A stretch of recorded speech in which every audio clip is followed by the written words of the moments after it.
Hello friends, welcome to Honey JS Academy. May 23rd, 24 and 25 daily current affairs with GS points, Hindu Express, Eenadu and PIB news, Namaste Telangana paper. So first చూస్తే మనకి ఈ 3 days current అఫైర్స్లో ముఖ్యంగా economy updates ఎక్కువ వచ్చినాయి. Polity update ఒకటి వచ్చింది, summits ఒక 4 summits వార్తల్లో వచ్చినాయి. సో ఇది ఆయా అంశం లోపల వెరీ ఫేమస్ ఆర్టికల్స్ అని చెప్పొచ్చు. సో ఫస్ట్ చూస్తే మీకు పాలిటీ ఆర్టికల్ కొలీజియం అని చెప్పేసి వార్తల్లో వచ్చింది. సో ఈ కొలీజియం లోపల మహిళ వచ్చింది, ఆమె పేరు బివి నాగరత్న అని చెప్పేసి పిలుస్తాం. So very famous. కొలీజియంలో మహిళలు చాలా అరుదుగా వస్తుంటారు. వై? బికాస్ సుప్రీంకోర్టులో మీకు మహిళా న్యాయమూర్తుల సంఖ్య తక్కువ కాబట్టి రిజల్ట్ కొలీజియం లోపల తక్కువ నెంబర్ ఉంటుంది. సో బివి నాగరత్న వచ్చింది కాబట్టి ఎగ్జామ్ పాయింట్ ఆఫ్ వ్యూలో వెరీ ఫేమస్ అని చెప్పొచ్చు. వాట్ ఈస్ ద కొలీజియం, ఎలా పుట్టుకొచ్చింది మనం డిస్కస్ చేసి ఉన్నాము, మళ్ళీ ఇక్కడ అవసరం లేదు. ఒకసారి మీరు ఆన్సర్ చేయండి. ఇండియాలో కొలీజియం సిస్టమ్ యొక్క సోర్స్ ఏంటి? సో ఇది మీరు ఒకసారి ఆన్సర్ చేసే ప్రయత్నం చేయండి. మనం నెంబర్ ఆఫ్ టైమ్స్ డిస్కస్ చేసినాం కాబట్టి మళ్ళీ ఇక్కడ అవసరం లేదని చెప్పొచ్చు. సో బివి నాగరత్న యొక్క స్పెషల్ ఏంటి అంటే ఈమె కొలీజియంకి వచ్చిన 4th ఉమెన్ అండి. సో ఇట్లా ప్రశ్న వస్తుంది, ఉమెన్ జస్టిసే తక్కువ కాబట్టి మనకు ఇన్ఫ్యాక్ట్ కొలీజియంలో వస్తే వెరీ ఫేమస్ క్వశ్చన్ అయిపోతుంది. అది యూపీఎస్సీ కావచ్చు, టీజీపీఎస్సీ, ఇన్ఫ్యాక్ట్ ఈబీపీఎస్సీ కావచ్చు. సో 4th ఉమెన్ అని చెప్పేసి పిలుస్తాం. దాంతోపాటు యాజ్ పర్ సీనియారిటీ బేస్ని కనుక ఫాలో అయినట్లయితే 2027 సెప్టెంబర్ 25th 23 కాదండి, ఎక్స్ప్రెస్లో 23 అని చెప్పేసి ఇవ్వడం జరిగింది. బట్ మనకి సుప్రీంకోర్టు యొక్క అంశాలకి బెస్ట్ సోర్స్ ఏంటి, ఈ సోర్స్ని రాసుకోవాలి. అప్పుడప్పుడు మీరు ఫాలో అయితే I'm very happy. Generally faculty అనేవాళ్ళు సోర్సెస్ చెప్పరు, బట్ నేను చెప్తాను. ఎందుకంటే ప్రతి ఒక్క అభ్యర్థి సొంతగా నేర్చుకునేలా తయారు చేయడం మన హనీ జేఎస్ అకాడమీ లోపల వన్ ఆఫ్ ది టార్గెట్. అది నెంబర్ ఆఫ్ టైమ్స్ మనం సోర్సెస్ చెప్తున్నాము. సో కొంతమంది రాసుకొని ఫాలో కూడా అవుతున్నారు. సుప్రీంకోర్టు యొక్క అంశాలకి 2 సోర్స్ ఉంటాయండి. ఒకటేమో సుప్రీంకోర్టు observer.com అని చెప్పేసి ఉంటుంది. ఇప్పుడు మీకు ఇది వార్తల్లో వచ్చింది, మీరు తెలుగు పేపర్ చదువుతారని చెప్పేసి అనుకోండి.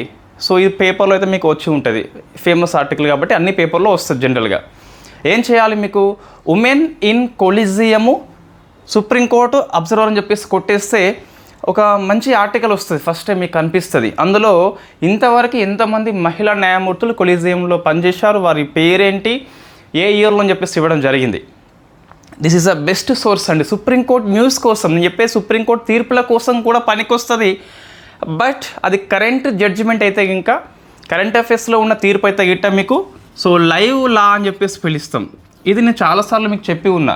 సో ఇది కూడా బెస్ట్ సోర్స్ అండి. ఎప్పుడు తీర్పులకి సుప్రీంకోర్టు యొక్క కేసుల కోసం అయితే ఇది, కరెంట్ కేసుల కోసం అయితే ఓల్డ్ కేసెస్ కావచ్చు, సుప్రీంకోర్టు న్యూస్ కావచ్చు, సుప్రీంకోర్టు అబ్జర్వర్, లేకుంటే సుప్రీంకోర్టు ఆన్లైన్ కూడా ఉంటుంది. ఇది ఫస్ట్ సోర్సు, సెకండ్ అని చెప్పేసి పిలుస్తాం.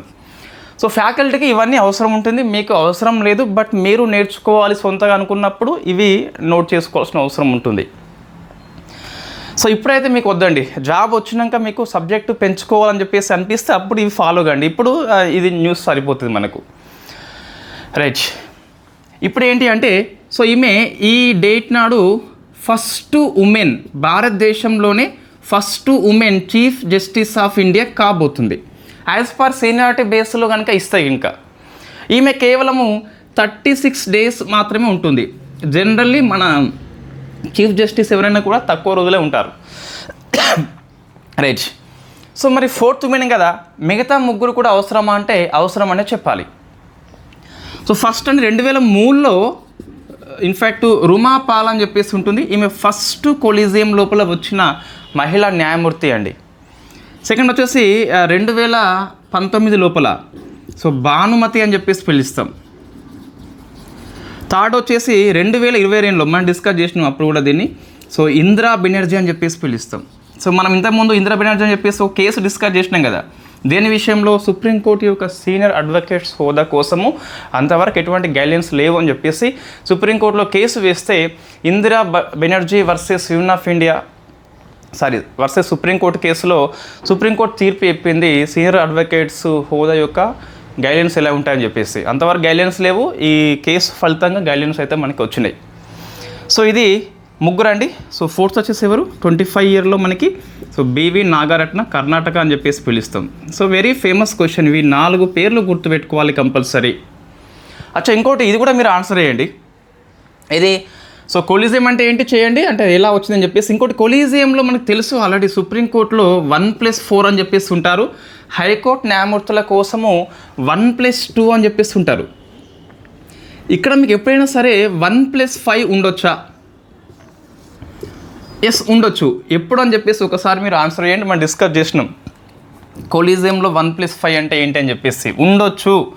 సో ఇది మీకు ఫస్ట్ ఆర్టికల్ అండి.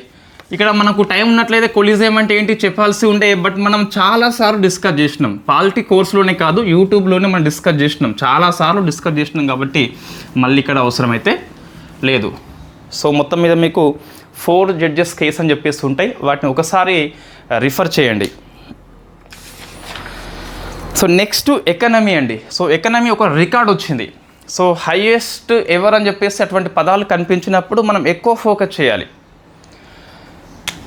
ఆర్బీఐ ఈ ఫైనాన్షియల్ ఇయర్ 2025లో 2024 నుంచి 25 వరకు అని చెప్పేసి పిలుస్తాం, అట్లా కనిపిస్తే. సో ఆర్బీఐకి లాభాలు వస్తాయి కదా, దీన్ని సర్ప్లస్ అని చెప్పేసి పిలుస్తాం. ఈ సర్ప్లస్ని గవర్నమెంట్కి ట్రాన్స్ఫర్ చేస్తుంది ఆర్బీఐ యాక్ట్ ప్రకారము.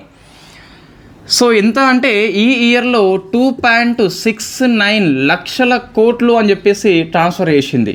ఇది ఒక ఎకనామిక్ ఇయర్లో ఆర్బీఐ హిస్టరీ మొత్తం చూసినట్లయితే ఒక ఎకనామిక్ ఇయర్లో అత్యధిక బదిలీ అని చెప్పేసి పిలుస్తాం. సో వెరీ ఫేమస్ అండి, 2.69 అని చెప్పేసి ఉంటుంది.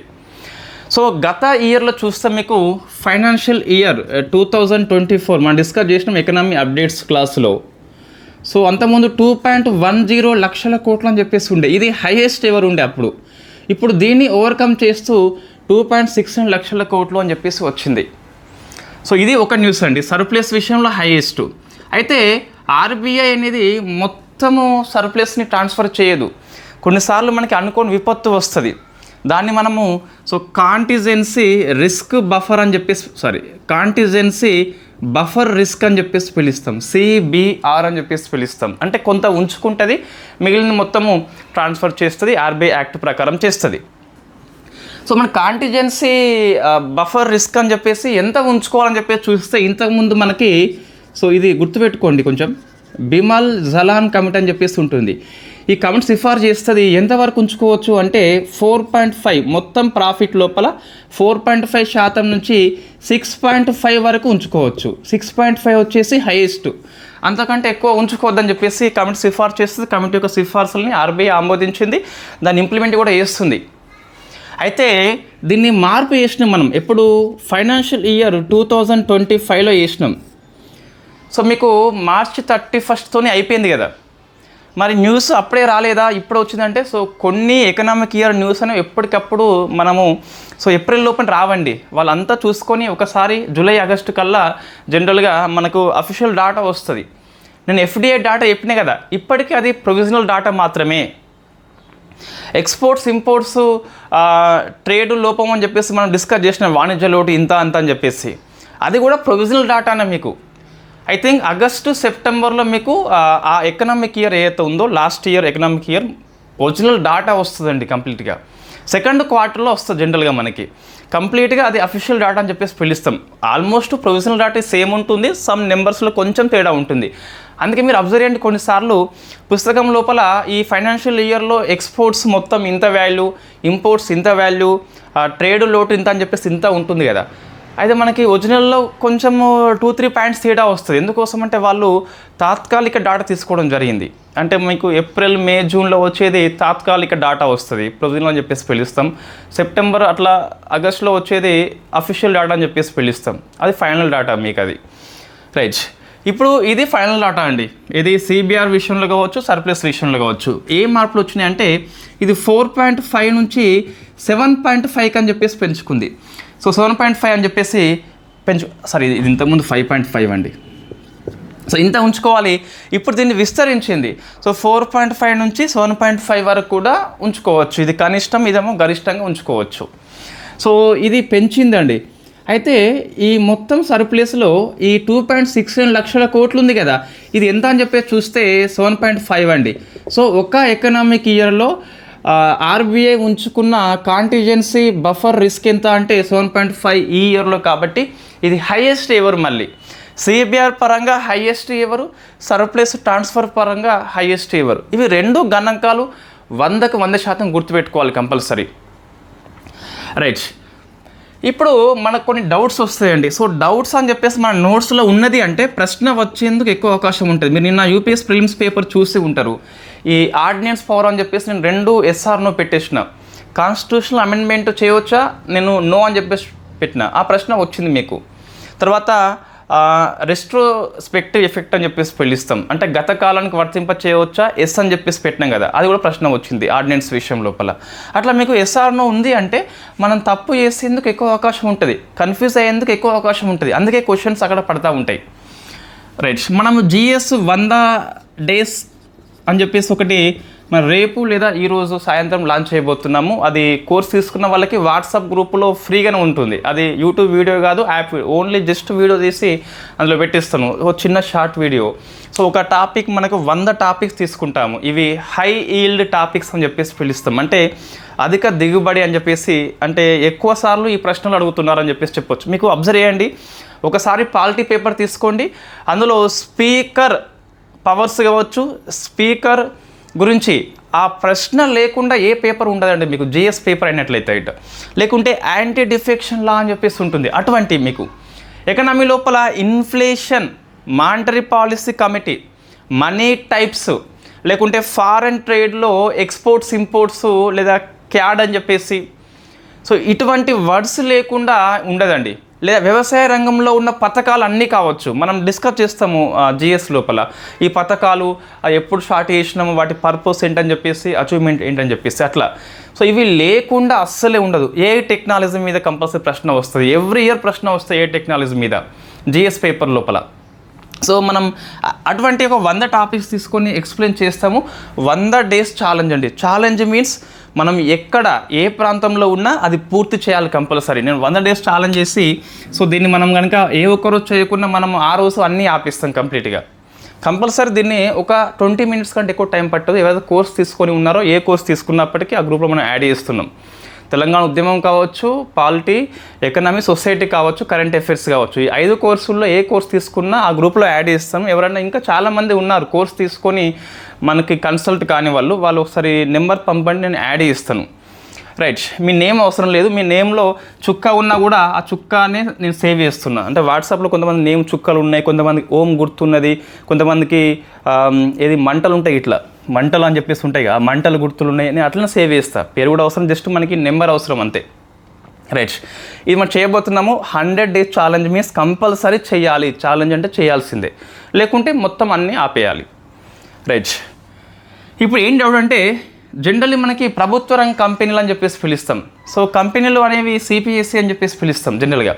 సో అవి గవర్నమెంట్కి ట్రాన్స్ఫర్ చేస్తూ ఉంటాయి, దాన్ని డివిడెండ్గా పిలుస్తాం. ఇట్ ఈస్ డివిడెండ్ నో అండి, ఇట్ ఈస్ నాట్ డివిడెండ్, దీన్ని అట్లా పిలువం. Why? Because it is not government company.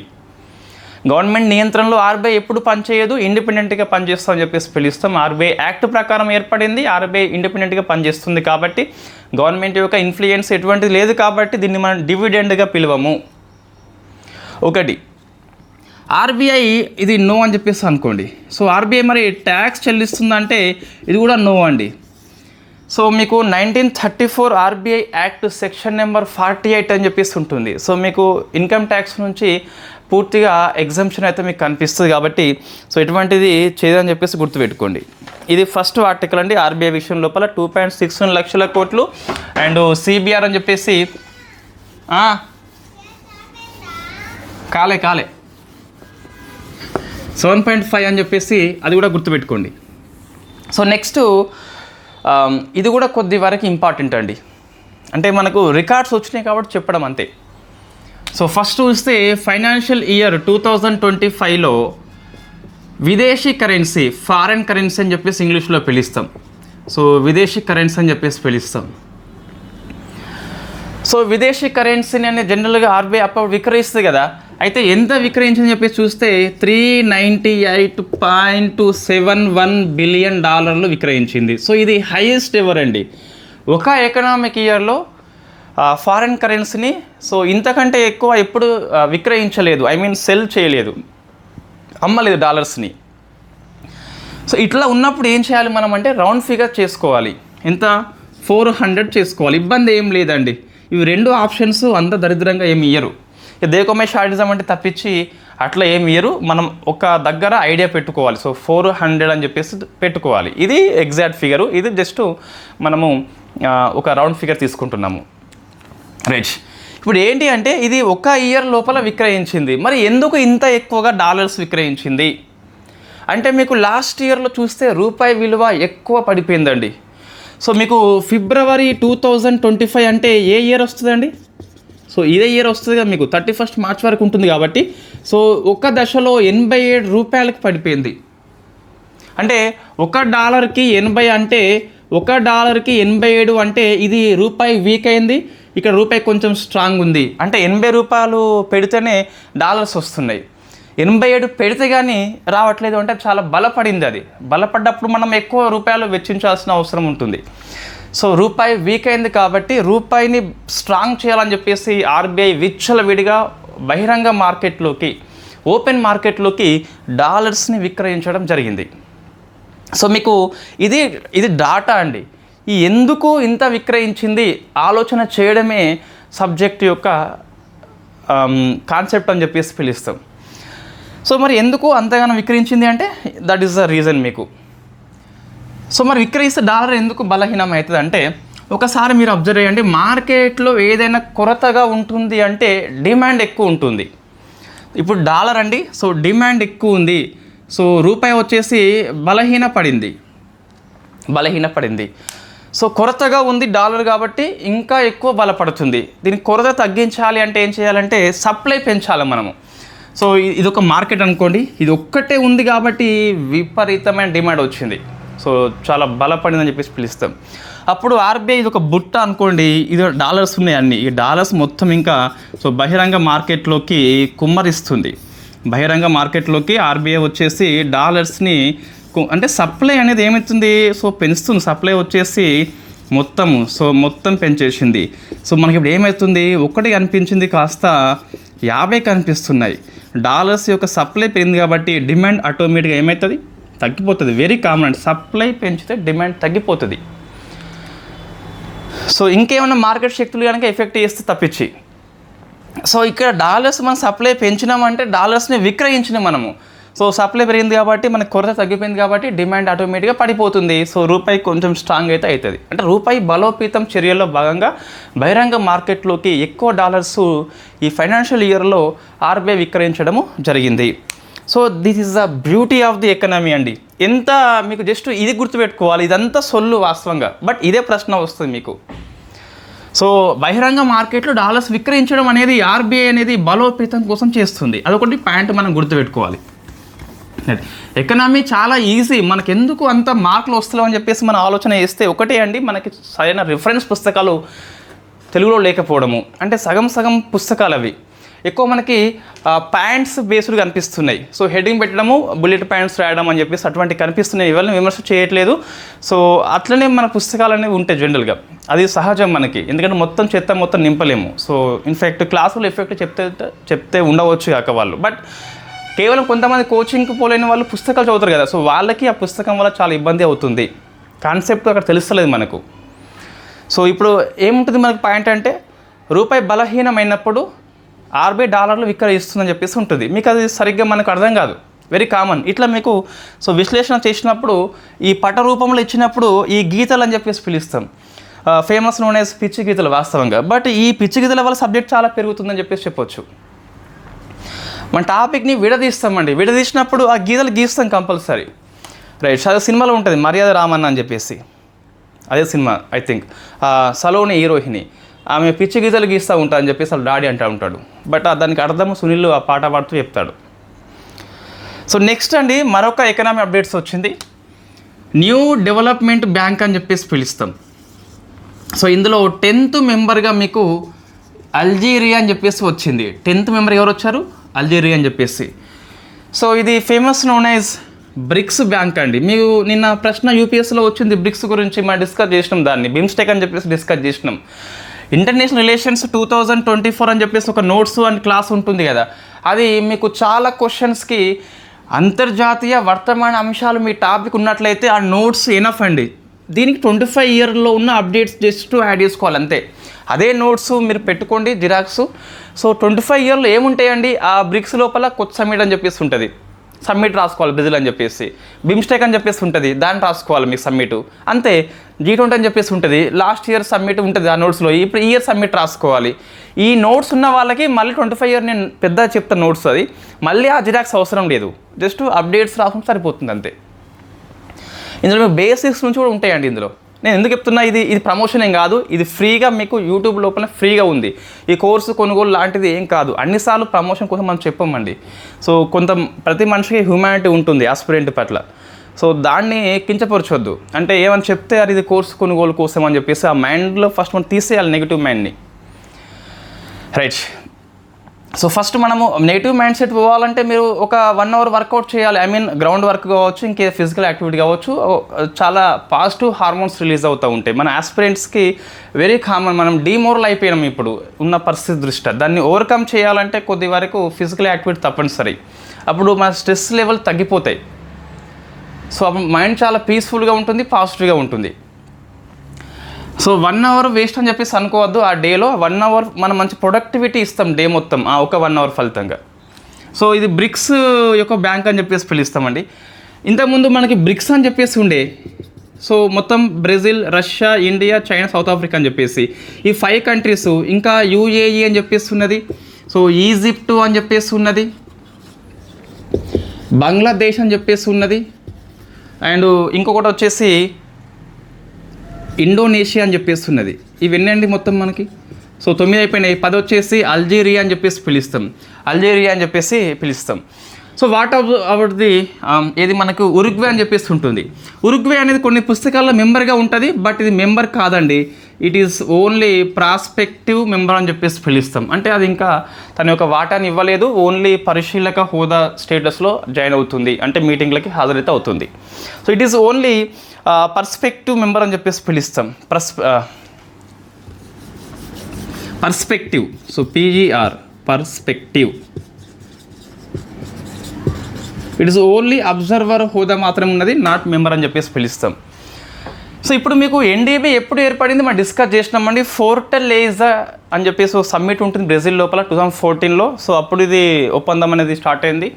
2015లో అయితే మీకు అమల్లోకి వస్తుంది. దీని యొక్క హెడ్ క్వార్టర్ వచ్చేసి షాంఘైలో ఉంది, చైనా లోపల. నెక్స్ట్ వచ్చేసి దీని యొక్క అధ్యక్షురాలుగా మొన్న ఏప్రిల్ మాసం లోపల దిల్మా రౌసెఫ్ అని చెప్పేసి వరుసగా 2వసారి ఎన్నిక కావడం జరిగింది. దీని యొక్క మెంబర్ కావాలంటే బ్రిక్స్ యొక్క మెంబర్షిప్ తప్పనిసరి కాదు, అది మైండ్లో పెట్టుకోండి. సో నెక్స్ట్ అండి, నీతి ఆయోగ్ యొక్క మీటింగ్ జరిగింది. సో 10th గవర్నింగ్ కౌన్సిల్ అని చెప్పేసి పిలుస్తాం. ఇక్కడ నేను నీతి ఆయోగ్ గవర్నింగ్ కౌన్సిల్, నీతి ఆయోగ్ నిర్మాణం మనం లాస్ట్ మంత్ కరెంట్ అఫైర్స్లో ఉన్నది కాబట్టి స్కిప్ చేస్తున్నా. జస్ట్ ఈ మీటింగ్ యొక్క అవుట్కమ్స్ డిస్కస్ చేద్దాం. అంటే నీతి ఆయోగ్ యొక్క కంపోజిషన్ ఏంటని చెప్పేసి డిస్కస్ చేయాలి వాస్తవంగా, బట్ మనం అది డిస్కస్ చేసిన లాస్ట్ మంత్లోనే ఉన్నది కాబట్టి మళ్ళీ అవసరం లేదు. చైర్మన్ ఎవరు, CEO ఎవరు, వైస్ చైర్పర్సన్ ఎవరు, గవర్నింగ్ కౌన్సిల్ ఎవరు ఉంటారని చెప్పేసి, పర్మనెంట్ మెంబర్ ఎవరని చెప్పేసి, ఆహ్వానితులు ఎవరని చెప్పేసి మనం అంతా డిస్కస్ చేసినాం, మళ్ళీ ఇక్కడ వద్దు. ఓన్లీ సో ఈ 10th గవర్నింగ్ కౌన్సిల్ యొక్క మీటింగ్ వచ్చేసి ఢిల్లీ హోస్ట్ చేసింది. సో మన థీమ్ ఏంటి అంటే మీకు వికసిత్ రాజ్య ఫర్ వికసిత్ భారత్ అని చెప్పేసి ఉన్నది. సో వికసిత్ అంటే డెవలప్డ్, వికసిత్ రాజ్య ఫర్ వికసిత్ ఇండియా @2047 అని చెప్పేసి పిలుస్తాం. సో ఇక్కడ మనకి దీనికి చైర్పర్సన్ ఎవరండి, జనరల్గా PM అయితే ఉంటారు. అయితే జనరల్లీ ప్రశ్న నాన్ గ్రూప్ 2 వాళ్ళకి ఈ థీమ్ సరిపోతుందండి. గ్రూప్ 2 వాళ్ళకి ఏంటంటే ఈ మీటింగ్ హాజరైన ముఖ్యమంత్రులు ఎవరు. సో గవర్నింగ్ కౌన్సిల్ లోపల CMs కంపల్సరీ హాజరు కావాలి, బట్ హాజరు కాలేదు. మనం కొన్ని గెస్ట్ చేయవచ్చు అండి. వెస్ట్ బెంగాల్ గెస్ట్ చేయవచ్చు, సో కేరళ గెస్ట్ చేయవచ్చు, బీహార్ ఎందుకో జాయిన్ కాలేదు అన్ఫార్చునేట్లీ మనం గెస్ట్ చేయలేం బీహార్ని అయితే. తర్వాత కేరళ కర్ణాటక కూడా జాయిన్ కాలేదు, ఇది మనం గెస్ట్ చేయవచ్చు కాంగ్రెస్ కాబట్టి మనం ఇన్ఫ్యాక్ట్ ఇవి గెస్ట్ చేయవచ్చు అండి. సో బీహార్ అండ్ పుదుచ్చేరి కూడా కాలేదు.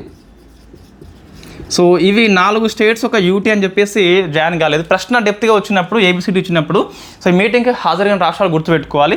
మనం బీహార్ని కొంచెం ఎక్స్పెక్ట్ చేయలేము, అక్కడ మీకు ఎన్డీఏ కూటమి ఉన్నప్పటికీ హాజరు కాలేదు డిఫరెంట్ రీజన్స్ వల్ల.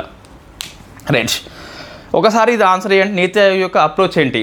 బాటమ్ టు టాపా, టాప్ టు బాటమ్ అని చెప్పేసి అది చేయండి. 7 పిల్లర్స్ వాటి యొక్క మీనింగ్ ఏంటి ఒకసారి మీరు ఎక్స్ప్లెనేషన్ చేయండి. ఏం కాదు, కామెంట్ చేయండి, మీకు మంచిగా గుర్తుంటుంది లైఫ్ టైం కూడా. సో మీరు గ్రూప్ 2 ప్రశ్న చూసినానుకుంటా టీజీపీఎస్సీ వాళ్ళకి నీతి ఆయోగ్ 7 పిల్లర్స్ ప్రశ్న వచ్చింది, మ్యాచింగ్ పర్పస్ వచ్చింది, ఇటువైపు 4 పిల్లర్స్ అటువైపు మీనింగ్ అని చెప్పేసి. మనం దీన్ని గ్రూప్ 2 ఎగ్జామ్ కంటే ముందు ఎకనామీ అప్డేట్స్ 24th ఒక 5.5 hours క్లాస్ చేసినాం యూట్యూబ్ లోపల నాన్ స్టాప్. అది మనకి ఎడిటింగ్ స్కిల్స్ లేవు, మా ఎడిటింగ్ చేయం వీడియో. సో ఇంకా మీకు చెప్పాలంటే సోషియాలజీ మనకి యాప్లో సార్ చేస్తున్నారు కదా, సో ఎడిటింగ్ అంతకుముందు పెద్ద వీడియో పంపి నన్ను చేసుకోమనేది, నేను చేయనని చెప్పేసి చెప్పడం జరిగింది. మనకి ఆ స్కిల్స్ లేవు, మనకి సార్ ఎడిటింగ్ చేసి ఇస్తాడు, ఎంతవరకు టాపిక్ ఉంటే ఆ టాపిక్ అడిగేసి మరీ ఇస్తాడు సార్. మనకి ఎడిటింగ్ లేని మనకు మొబైల్తోనే ఏం ఎడిటింగ్ చేస్తామని, there is no laptop, there is no internet. So 5.5 hours non stop అని టీచ్ చేయడం జరిగింది. అందులో మీకు నీతి ఆయోగ్ యొక్క 7 పిల్లర్స్ అని చెప్పేసి ఉంటుంది. ఆ క్లాస్ చూడండి మీరు ఒకసారి. ఆ ప్రశ్న యాస్టిజ్ వచ్చిందండి, 7 పిల్లర్స్ వాటి యొక్క మీనింగ్ అని చెప్పేసి. చాలా పుస్తకాలు నీతి ఆయోగ్ గురించి ఉంటుంది, బట్ 7 పిల్లర్స్ మీద ఉండదు. సో నెక్స్ట్ చూస్తే ఇప్పుడు ఏంటి మరి అవుట్కమ్ ఏంటి? నాన్ గ్రూప్ 2 వాళ్ళకి అవుట్కమ్ వద్దు, ఒక 2-3 minutes స్కిప్ చేయండి. ఈ మీటింగ్ యొక్క అవుట్కమ్స్ ఏంటని చెప్పేసి ఒకటే పాయింట్ గుర్తుపెట్టుకోండి. నేను ఫస్ట్ చెప్తా ఒక పాయింట్ ఏంటని చెప్పేసి, ఈ టూరిజం డెవలప్మెంట్ కోసం అని చెప్పేసి ఒక స్కీమ్ మనం స్టార్ట్ చేస్తున్నామండి. అది 1 state, ఇది గుర్తుపెట్టుకోవాలి, ఈ ఒక్క అవుట్కమ్ గుర్తుపెట్టుకోవాలి. సో 1 global డెస్టినేషన్ అని చెప్పేసి పిలుస్తాం. ఇది మన కొత్త స్కీమ్, ఇది నీతి ఆయోగ్ కండక్ట్ చేస్తుంది. ఏంటి అంటే ప్రతి రాష్ట్రము అనేది ప్రపంచ స్థాయిలో టూరిజాన్ని ప్రోత్సహించేలా ఒక ప్రాంతాన్ని డెవలప్మెంట్ చేయాలన్నట. అదే 1 state 1 global డెస్టినేషన్ అని చెప్పేసి పిలుస్తాం. మీ ప్రశ్న కనుక ఇట్లా వస్తే జనరల్గా ప్రశ్న రూపకల్పన తెలవాలి అంటే నెంబర్ ఆఫ్ ప్రీవియస్ పేపర్స్ చూస్తూ ఉండాలి. నెంబర్ ఆఫ్ పేపర్స్ చూస్తాం తెలుస్తుంది ఆటోమేటిక్గా. నెంబర్ ఆఫ్ పేపర్స్ మీన్స్ మళ్ళీ ఏదో చూడొద్దు, మళ్ళీ ఏది ఇన్ఫ్యాక్ట్ బ్యాంక్ ఎగ్జామ్ పేపర్ చూస్తే బ్యాంకు సెంట్రీగా కొన్ని క్వశ్చన్స్ ఉంటాయి, మనం వాటిని కవర్ చేయం. అంటే నేను చెప్పేది ఒక ఎగ్జామ్ సెంట్రీ కొన్ని క్వశ్చన్స్ ఉంటే వాటిని స్కిప్ చేయండి. రైల్వే ఎగ్జామ్స్ లోపల రైల్వే మినిస్ట్రీ గురించి ఎక్కువ వస్తుంది జనరల్గా, కరెంట్ అఫైర్స్ అట్లా నేను చెప్పేది, అది జిఎస్ కాదు మళ్ళీ మీరు. సో ఇప్పుడు ఏంటంటే 1 state 1 global డెస్టినేషన్ యొక్క ఉద్దేశం ఏంటి ప్రశ్న వస్తుందండి. మనం ఫస్ట్ ఆప్షన్లో ఏముంటుందంటే ఈ ప్రశ్న అనేది వస్తాయి కనుక, సో ప్రపంచ ఒక రాష్ట్రం నుంచి సో ఎగుమతులు ప్రోత్సహించడం అని చెప్పేసి ఉంటుంది. ఎగుమతులు ప్రోత్సహించడం అని చెప్పేసి పిలుస్తాం, ఒక్క ఆప్షన్ అండి అది. సో బి వచ్చేసి రాష్ట్రంలో ఒక జిల్లా నుంచి ఎక్స్పోర్ట్ హబ్గా తయారు చేయడం అని చెప్పేసి ఉంటుంది. అంటే మీకు ఈ గ్లోబల్ డెస్టినేషన్ వర్డ్ ఉంది కాబట్టి ఎగుమతి దృష్టి అని చెప్పేసి అటువంటి ప్రశ్న ఆప్షన్ లోపల ఇవ్వచ్చు. మంచి పేపర్ తయారంటే ఇట్లా ఉంటుంది. ఇక లేకుంటే ఉత్త పేపర్ తయారంటే ఏముందంటే 10th గవర్నింగ్ కౌన్సిల్ ఏ రోజున ఏ టైంకి ఎన్ని సెకండ్లకు హాజరైంది, అట్లా కొన్ని క్వశ్చన్స్ వస్తున్నాయి మధ్యన. సో ఈ చూస్తే మీకు టూరిజం డెవలప్మెంట్ చేయాలి, ఇట్ ఈస్ కరెక్ట్ ఆన్సర్ అండి, it is correct answer. So ఇటువంటి క్వశ్చన్స్ తయారీ మనకి చాలా టైం తీసుకుంటుంది. క్వశ్చన్ తయారు చేయాలంటే మనం థింక్ చేయాలి ఎక్కువగా. రైట్, సో ఒకసారి ఇది కామెంట్ చేయండి. ఎవరైనా ఎకనామిక్ కోర్స్ తీసుకొని వాళ్ళు కావచ్చు, పాలిటీ కావచ్చు, సోషియాలజీ తెలంగాణ ఉద్యమం కావచ్చు, క్లాసెస్ కాకుండా notes plus test series start చేస్తే తీసుకునే ఉద్దేశం ఉంటే చెప్పండి, నేను దాన్ని స్టార్ట్ చేస్తాను. కొంతమంది కాన్సెప్ట్ తెలుస్తుంది కాబట్టి క్లాసెస్ వినరు కదా. సో అటువంటి వాళ్ళకి నోట్స్ కొద్ది వరకు ఏమైనా మీ నోట్స్లో గ్యాప్ ఉంటే ఇది కవర్ చేస్తుంది. ఎగ్జామ్స్ రాస్తే క్వశ్చన్ సరళి తెలుస్తుంది. ఇది ఒక్కటే అండి అవుట్కమ్. మిగతా గ్రూప్ 2 వాళ్ళు ఇంకా వినాలి కొంచెం ఓపిక బట్టి. సో ఫోకస్ చేయాలి వికసిత్ భారత్ @47 అని చెప్పేసి పిలుస్తాం. సో అంటే డెవలప్డ్ ఇండియా వైపు నేను కృషి చేస్తున్న PM మోడీ అంటున్నాడు. ప్రసంగం నుంచి తీసుకున్న అంశాలు ఇవి, PIB న్యూస్ నుంచి. సో మీరు కూడా కృషి చేయండి అని చెప్పి చెప్తున్నాడు.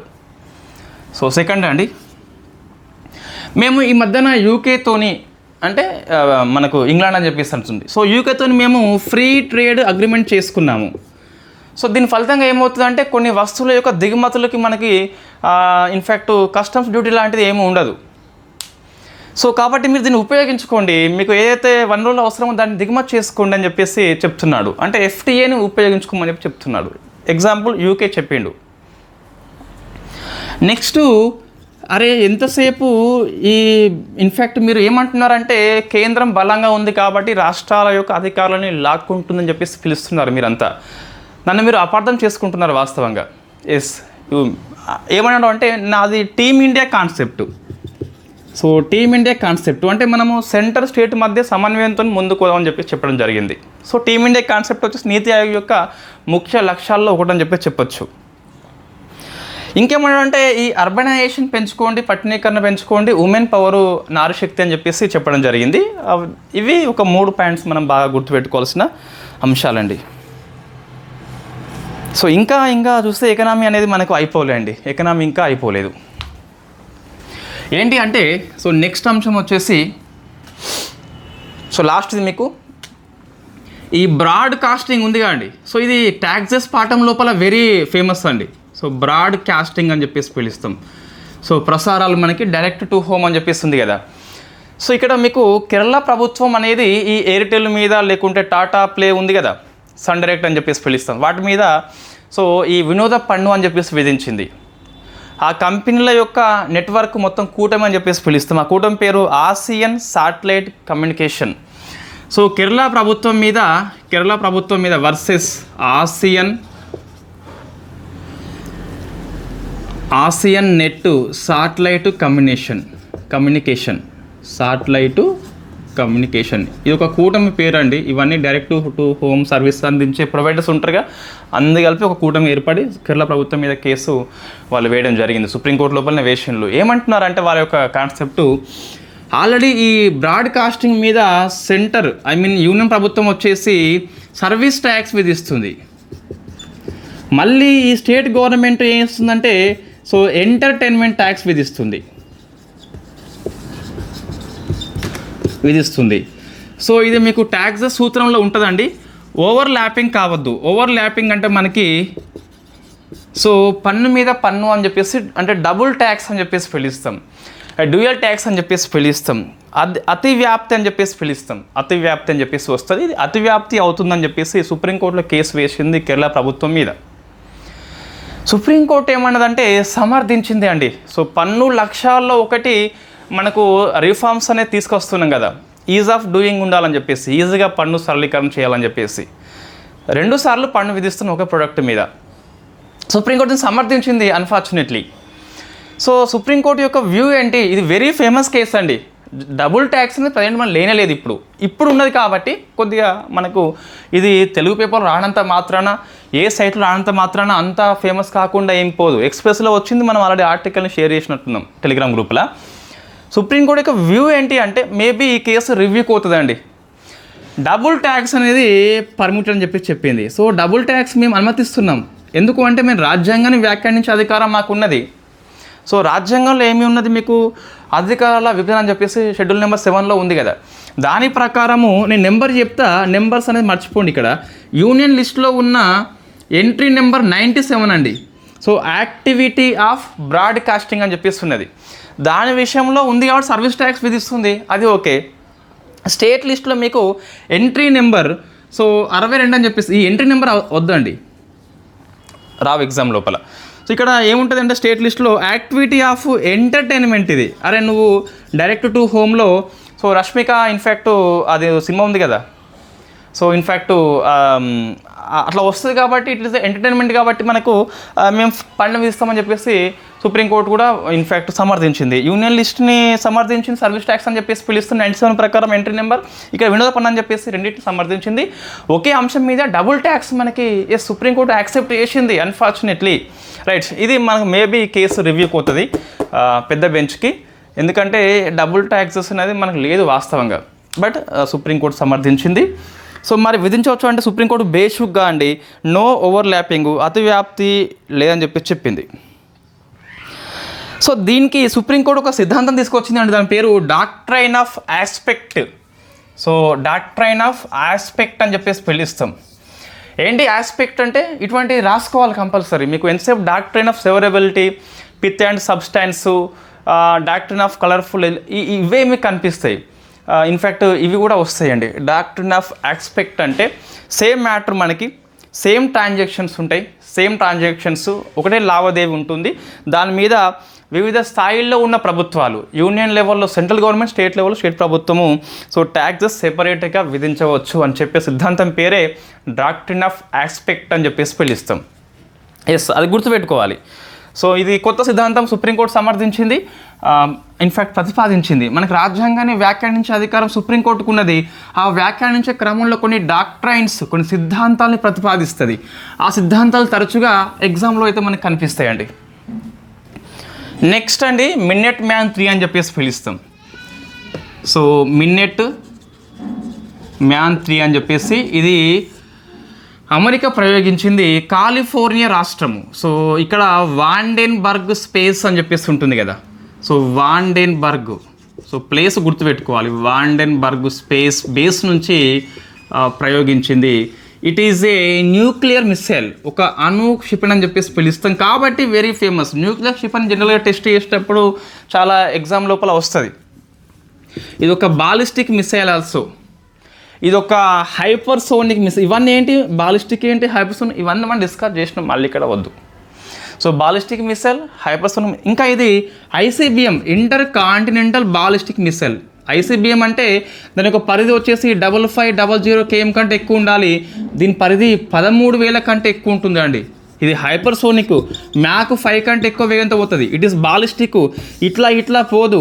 సో భూ వాతావరణం దాటుకొని ఇన్ఫ్యాక్ట్ ఇట్లా పోతుంది, అంటే పిన్ పాయింట్ టార్గెట్గా పోదు. అది క్రూయిజ్ మిసైల్ అనేది వెంబడిస్తుంది జనరల్గా. సో ఇది ఇంకా ఇది 3 దశల్లో అయితే ఉంటుందండి. ఈ 3 కూడా మీకు ఘన ఇంధనం అని చెప్పేసి పిలుస్తాం. ఇట్ ఈస్ సాలిడ్ ఫ్యూయల్ అని చెప్పేసి పిలుస్తాం. సో ఇది మీకు మిన్నెట్ మ్యాన్ 3 అని చెప్పేసి ఉంటుంది. నెక్స్ట్ తర్వాత సో ఒక సైన్స్ అండ్ టెక్నాలజీ అదర్స్ అని చెప్పేసి యశోద ఏఐ అని చెప్పేసి వార్తల్లో ఉంది. సో యశోద ఏఐ ఇది గుర్తుపెట్టుకోవాలండి, యశోద ఏఐ అని చెప్పేసి పిలుస్తాం. సో ఇది ఈ ఉమెన్ లోపల సైబర్ సెక్యూరిటీ కావచ్చు, ఏ టెక్నాలజీ ట్రైనింగ్ ఇచ్చే ప్రోగ్రాము ఈ నేషనల్ కమిషన్ ఫర్ ఉమెన్ అని చెప్పేసి ప్రతిపాదించింది. సో అంటే ఉమెన్కి సైబర్ సెక్యూరిటీ, ఏ టెక్నాలజీలో ట్రైనింగ్ ఇస్తుంది. ఇది ఏ సంస్థ డెవలప్మెంట్ చేసింది అంటే ఫ్యూచర్ షిఫ్ట్ ల్యాబ్ అని చెప్పేసి ఉన్నది. సో ఫ్యూచర్ షిఫ్ట్ ల్యాబ్స్ అని చెప్పేసి ఉన్నదండి. తర్వాత చూస్తే ఆర్ట్ అండ్ కల్చర్ అండి, కొంచెం ఫాస్ట్ అయిపోద్దాం, మరీ టైం ఎక్కువ అవుతుంది. సో అంటే ఇవన్నీ ఫ్యాక్ట్ ఇక మీకు ఈజీగానే గుర్తుంటాయి. 37 minutes అయిపోయింది ఆల్రెడీ. సో గుట్టల శాసనం అండి, ఇది వెరీ ఫేమస్ శాసనము. ఇన్ఫ్యాక్ట్ ఇది కర్ణాటకలో దొరికింది, ఒక శిల్ప శాసనం అని చెప్పేసి పిలుస్తాం. 1539 సంవత్సరం నాటిది ఇది. సో కర్ణాటకలో దొరికింది. సో మీకు ఈ శాసనంలో ఏముంటుందంటే బారా అంటే కన్నడ భాష లోపల కరువు అని చెప్పేసి పిలుస్తారట యాజ్ పర్ హిందూ ప్రకారం చూస్తే. సో ఈ బారా ఫలితంగా సుమారుగా 6,307 మంది మరణించారు. Number not much important. శాసనం దేని గురించి అని చెప్పేసి ఇంపార్టెంట్. భారతదేశంలో ప్రకృతి వైపరీత్యాల గురించి చెప్తున్న ఫస్ట్ శాసనం అని చెప్పేసి పిలుస్తాం. ఇట్స్ ద ఫస్ట్ ఇన్స్క్రిప్షన్ అండి. దేని గురించి, డ్రాట్ గురించి. మనకి ఇంతవరకు ఏ శాసనం రాజు ఇది రాణి అదని చెప్పేసి ఇట్లా మోస్ట్లీ ప్రశస్తి శాసనాలు ఎక్కువ ఉంటాయి మనకి ఇండియా లోపల. సో వెరీ ఫస్ట్ టైం ఇంతమంది మరణించారు ఈ కరువు అని చెప్పేసి కారణం అని చెప్పేసి. సో ఇండియాలో ఫస్ట్ కాబట్టి ఆ కర్ణాటక ప్లేస్ గుర్తుపెట్టుకోవాలి. ఆ టెంపుల్ పేరు చంద్రశేఖర ఆలయం అని చెప్పేస్తుంది, అది కూడా గుర్తుపెట్టుకో కొన్నిసార్లు. నెక్స్ట్ ఈ గోవా యొక్క గవర్నర్ రాజ్భవన్ లోపల మన ఉపరాష్ట్రపతి జగదీప్ ధన్కర్ గారు ఈ చెరకుడు అని చెప్పేసి ఇంకోటి సుశ్రుతుడు అని చెప్పేసి ఇద్దరి యొక్క విగ్రహాలని ఆవిష్కరణ చేసిండు. వీళ్ళు హిస్టరీ లోపల ఫేమస్ అండి, చరక సంహిత అని చెప్పేసి. సో ఈయన ఫాదర్ ఆఫ్ ది మెడిసిన్గా పిలుస్తాం. ఈయనే సో మనకు ఏది ప్లాస్టిక్ సర్జరీ పితామహుడిగా కీర్తిస్తాం మనం. సో సుశ్రుతుడు అని చెప్పేసి పిలుస్తాం, సర్జరీ యొక్క పితామహుడు అని చెప్పేసి పిలుస్తాం. ఈ చరకుడు కుషాన్ల కాలంలో లోపల వెరీ ఫేమస్ ఉండే అప్పుడు మెడిసిన్ లోపల. సో కనిష్కుడు అని చెప్పేసి పిలుస్తాం కదా. నెక్స్ట్ ఇంటర్నేషనల్ రిలేషన్స్ అండి.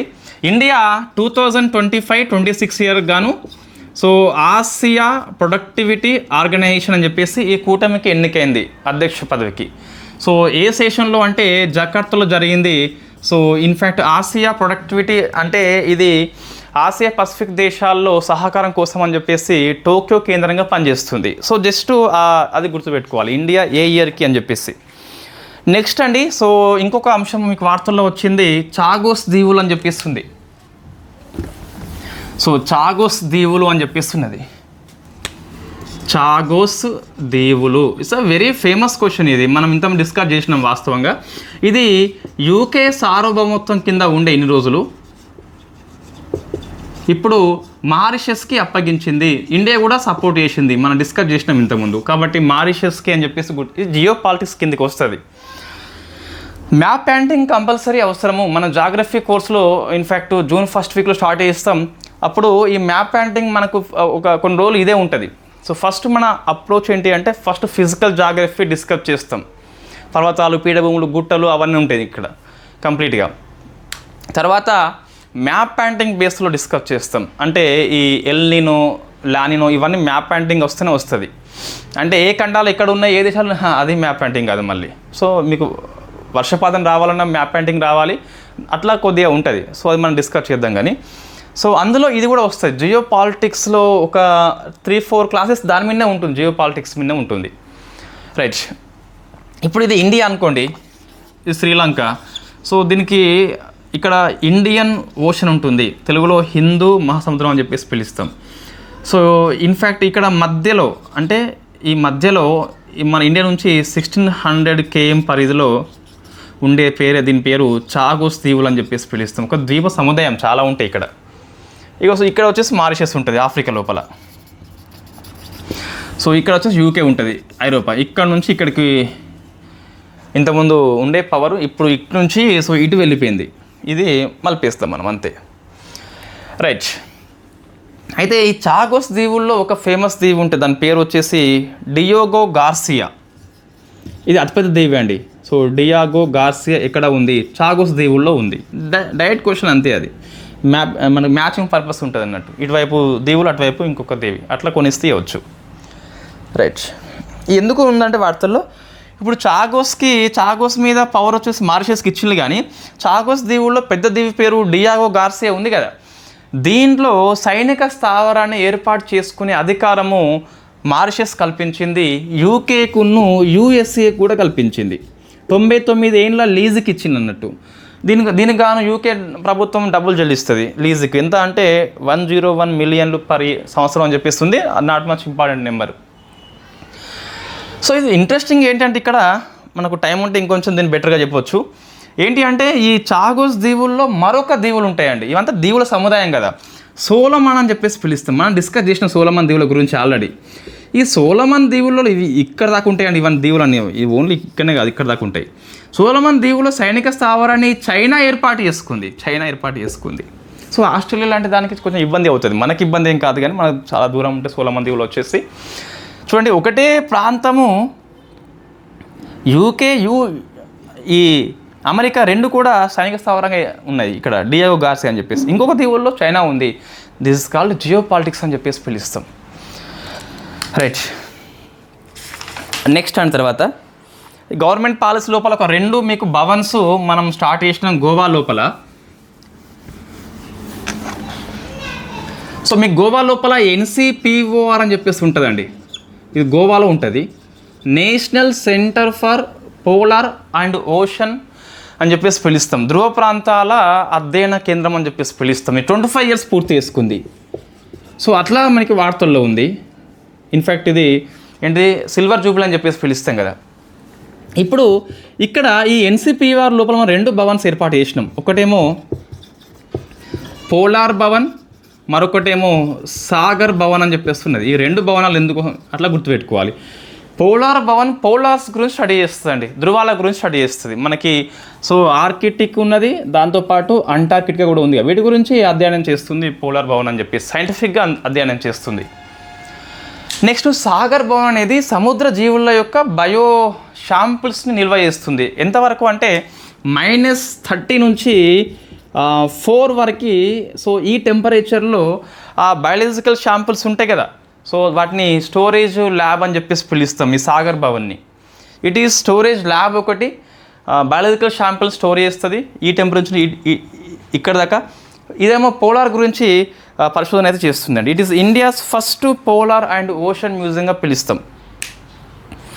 నెక్స్ట్ గవర్నమెంట్ స్కీమ్స్లలో ఫైనాన్షియల్ ఫ్రాడ్ రిస్క్ అని చెప్పేసి ఉన్నది. సో ఫైనాన్షియల్ ఫ్రాడ్ రిస్క్ అని చెప్పేసి ఇది సైబర్ క్రైమ్ ఏవైతే ఉంటాయో సైబర్ క్రైమ్ మోసాలని ఫైట్ చేయడానికి డిపార్ట్మెంట్ ఆఫ్ టెలికాం దీన్ని ప్రవేశపెట్టింది. సో ఫైనాన్షియల్ ఫ్రాడ్ అని చెప్పేసి ఆర్థిక మోసాలు అని చెప్పేసి పిలుస్తాం కదా. కింద ఏముంటుంది మీకు అంటే ఫస్ట్ ఆప్షన్ లోపల ఏ మినిస్టర్ అని చెప్పేసి చూస్తే మినిస్టర్ ఆఫ్ ఫైనాన్స్ అని చెప్పేసి ఉంటుంది. మినిస్టర్ ఆఫ్ ఫైనాన్స్ కాదు, ఇది డిపార్ట్మెంట్ ఆఫ్ టెలికాం అని చెప్పేసి పిలుస్తాం. సో ఫైనాన్షియల్ ఫ్రాడ్ ఎదుర్కోవడానికి ఒక టూల్ అని చెప్పేసి పిలుస్తుంది దాన్ని, ఫైనాన్షియల్ ఫ్రాడ్ రిస్క్. సబ్మిట్స్ చదివేస్తా అండి, పెద్ద మరీ 4-5 ఉన్నాయి. సబ్మిట్స్ ఏంటంటే మనకి ఇది చెప్పాలి. సో రైజింగ్ నార్త్ ఈస్ట్ అని చెప్పేస్తున్నది, రైజింగ్ నార్త్ ఈస్ట్ ఇది ఒక సమ్మిట్ పేరు మనకి. సో నార్త్ ఈస్ట్ ప్రాంతం లోపల ఇన్వెస్ట్మెంట్ ప్రోత్సహించేలా ఈ సమ్మిట్ పనిచేస్తుంది. సో ఇన్ఫ్యాక్ట్ దీన్ని ఎవరు కండక్ట్ చేసినారు అంటే డోనర్ అని చెప్పేసి పిలుస్తాం, development of north east region అని చెప్పేసి మినిస్ట్రీ, అది ministry of development of north east region. So మరి ఎక్కడ హోస్ట్ చేస్తారు అంటే మీకు నార్త్ ఈస్ట్ స్టేట్స్ మొత్తం 8 ఉన్నాయి కదా, ఆ 8 స్టేట్స్లో ఎక్కడనో కూడా హోస్ట్ అని చెప్పేసి మీకు ఒక ఐడియా ఉంటుంది. ఈ ప్రశ్న వచ్చింది మీరు క్వశ్చన్ చూడలే అనుకోండి, ఆన్సర్ ఏం పెడతారు మేఘాలయ, షిల్లాంగ్ అని చెప్పేసి, మణిపూర్ అట్లా ఇంపాల ఏదో నాగాలాండ్, కోహిమా అని చెప్పేసి పెట్టేస్తారు, అస్సాం అని చెప్పేసి. బట్ ఢిల్లీ హోస్ట్ చేసిందండి, ఢిల్లీ హోస్ట్ చేసింది. ఇది ప్రశ్న వస్తుంది ఎందుకంటే అది తప్పు చేసేలా ఉంది కాబట్టి ప్రశ్న వస్తుంది. మరికొన్ని సబ్మిట్ చూస్తే మీకు 24th IORA 24th Indian ocean rim association, Hindu మహాసముద్రం దేశాల యొక్క సమ్మిట్ అని చెప్పేసి పిలుస్తాం. శ్రీలంక హోస్ట్ చేసింది. సో శ్రీలంక దీనికి చైర్పర్సన్గా పనిచేస్తుంది. ఇండియా IORA అని చెప్పేసి 2025 నుంచి, సో ఇప్పుడు ఇండియా వచ్చేసి వైస్ చైర్పర్సన్ ఉన్నది IORAకి. 25 నుంచి 27 వరకు ఇండియా చైర్పర్సన్గా ఎన్నికైంది IORAకి. సో మీకు ఇండియా దేనికి ఎన్నికైంది, వెరీ ఫేమస్ క్వశ్చన్ అది, సో అది గుర్తుపెట్టుకోవాలి. దాంతోపాటు IORA లోపల డైలాగ్ పార్ట్నర్గా మెంబర్ ఏం కాదు, very first time European union అయితే ఈ మీటింగ్కి హాజరు కావడం జరిగింది కాబట్టి మనం గుర్తుపెట్టుకోండి. Next first Sagarmatha Samvad. సాగరమాత సంవాద్ అంటే ఎవరెస్ట్ యొక్క రక్షణ కోసం అని చెప్పేసి ఈ సమ్మిట్ పనిచేస్తుంది. సో మీకు హోస్ట్ చేసిన ఎవరంటే నేపాల్ అని చెప్పొచ్చు. సో థీమ్ గుర్తుపెట్టుకోవాలి, climate change, mountains and future of the humanity. Climate change, mountains, ఇక్కడ ఏ మౌంటైన్స్ మనకి ఎవరెస్ట్ అని చెప్పేసి పిలుస్తాం. సాగరమాత నేపాల్లో ఎవరెస్ట్ పేరు కాబట్టి ఈజీగా మీకు గుర్తుంటుంది. నెక్స్ట్ వింగ్స్ ఇండియా అని చెప్పేసి నెక్స్ట్ ఇయర్ సమ్మిట్ మీకు హైదరాబాద్ హోస్ట్ చేస్తుంది. వింగ్స్ ఇండియా అంటే ఇండియన్ ఎయిర్ ఫోర్స్ అథారిటీ వాళ్ళు కండక్ట్ చేస్తారు. ఫిక్కీ కూడా దీనికి సంయుక్తంగా మీటింగ్ని కండక్ట్ చేస్తుంది. 2 years ఒకసారి మీటింగ్ కండక్ట్ చేస్తాం. హైదరాబాద్ లోపల ఉన్న బేగంపేట అని చెప్పేస్తుంది. నెక్స్ట్ రిపోర్ట్స్ అండి. సో వెల్తియెస్ట్ సిటీస్ అని చెప్పేసి, సంపన్న నగరాల జాబితా అని చెప్పేసి మీకు సో హెన్లీ అండ్ పార్ట్నర్స్ సంస్థ ఇస్తుంది. So first rank goes to New York అండి. సంపన్న నగరాల లోపల ఫస్ట్ న్యూయార్క్ ఉన్నది. Second rank goes to bay area, third rank goes to Tokyo. ఇండియాలో టాప్ 50లో 2 కనిపిస్తున్నాయి. 27th వచ్చేసి ముంబై ఇండియాలో ఫస్ట్ది, 39th వచ్చేసి ఢిల్లీ అని చెప్పేసి పిలుస్తాం. 27th వచ్చేసి ముంబై, 39th వచ్చేసి ఢిల్లీ అని చెప్పేసి పిలుస్తాం. మీకు వార్తల్లో ఉన్న వ్యక్తులు అని చెప్పేసి చూస్తే మిస్ మిల్లా మాగి. సో మిస్ మిల్లా మాగి ఈ మిస్ వరల్డ్ నుంచి మిస్ అయిపోయింది, అంటే తప్పుకున్నది పోటీల నుంచి. సో కాబట్టి వెరీ ఫేమస్ ఆమె, ఇంగ్లాండ్ మిస్ ఆమె. సో మిస్ వరల్డ్ పోటీలు తప్పుకున్న ఫస్ట్ మహిళ అని చెప్పేసి రికార్డ్ సృష్టించింది ఏమో కారణాల వల్ల. నెక్స్ట్ చాన్ జిన్ ఆంగ్మో. సో చాన్ జిన్ ఆంగ్మో అని చెప్పేసి హిమాచల్ ప్రదేశ్ ఈమెది, ఒక అందురాలు. ఎవరెస్ట్ శిఖరాన్ని అధిరోహించిన ఫస్ట్ అందురాలుగా రికార్డు సృష్టించింది. ఈమెకు స్పాన్సర్షిప్ ఇచ్చిన బ్యాంక్ పేరు యూనియన్ బ్యాంక్ ఆఫ్ ఇండియా. ఇంతకుముందు ఆంధ్ర బ్యాంక్ అని చెప్పేసి ఉండే కదా, అది మన పేరు మార్చుకున్నాం. నెక్స్ట్ స్టేట్స్ అండి. రోబోటిక్ ఎడ్యుకేషన్ తప్పనిసరి చేసిన రాష్ట్రం ఫస్ట్ కేరళ అండి. ఇటువంటి non-group ఎగ్జామ్ లోపల వస్తాయి. 10th క్లాస్ వాళ్ళకి తప్పనిసరి చేయడం జరిగింది. సో కేరళ అని చెప్పేసి పిలుస్తాం. ఇవి కరెంట్ అఫైర్స్ అండి. Okay, so thank you very much. ఈరోజు ఉన్న క్లాసులో ప్రతి article very very important. So ఒకసారి ఫోకస్ చేయండి ఈ అంశాల మీద. ఎకనామీ అప్డేట్స్ వచ్చినాయి కదా, 2.69 లక్షల కోట్లు అని చెప్పేసి, కాంటిజెన్స్ బఫర్ రిస్క్ 7.5 అని చెప్పేసి, లేదా ఫారెన్ కరెన్సీ విక్రయము $400 బిలియన్ అని చెప్పేసి, లేకుంటే ఈ డబుల్ ట్యాక్సేషన్ ఆన్ బ్రాడ్కాస్టింగ్ అని చెప్పేసి. సో ఆ ఆసియన్ నెట్వర్క్ కంపెనీ మనం గుర్తుపెట్టుకోవాలి కంపల్సరీ. డబుల్ ట్యాక్సేషన్ అని ఉందా అంటే ఉందని చెప్పాలి ఇండియా లోపల ఇప్పటికి కూడా. That is the best example అని చెప్పొచ్చు. ఈ ఎన్డీబీ లోపల 10th మెంబర్గా అల్జీరియా అని చెప్పేసి వచ్చింది, అది మనం ఎకనామీ అప్డేట్స్ లోపల. బీవీ నాగరత్న, ఈ రుమాపాల్, తర్వాత భానుమతి, తర్వాత వచ్చేసి మన ఎవరు ఇందిరా బెనర్జీ, తర్వాత 4వ మహిళా కొలిజియం లోపల, అది ఫోకస్ చేయండి. ఇంక తర్వాత ఇంకేమున్నది, ఇవి అండి, ఇవి వెరీ ఇంకా మినిట్ మ్యాన్ 3 అని చెప్పేసి అమెరికా యొక్క ballistic missile, inter continental ballistic missile, hypersonic missile అని చెప్పేసి పిలుస్తాం. 3 దశల్లో దాన్ని ప్రయోగిస్తాం, 3 మీకు గణేంద్రం అని చెప్పేసి పిలుస్తాం. So thank you very much. Current affairs మనం సమగ్రంగా కవర్ చేస్తున్నాం, బట్ మీరు ఎక్కువ సపోర్ట్ చేయట్లే. సపోర్ట్ మీన్స్ మీకు ఇప్పుడు వీడియో ఇంతవరకు వచ్చిందంటే మీకు ఇది ఎంతో కొంత యూస్ఫుల్ అని చెప్పేసి అనిపించవచ్చు.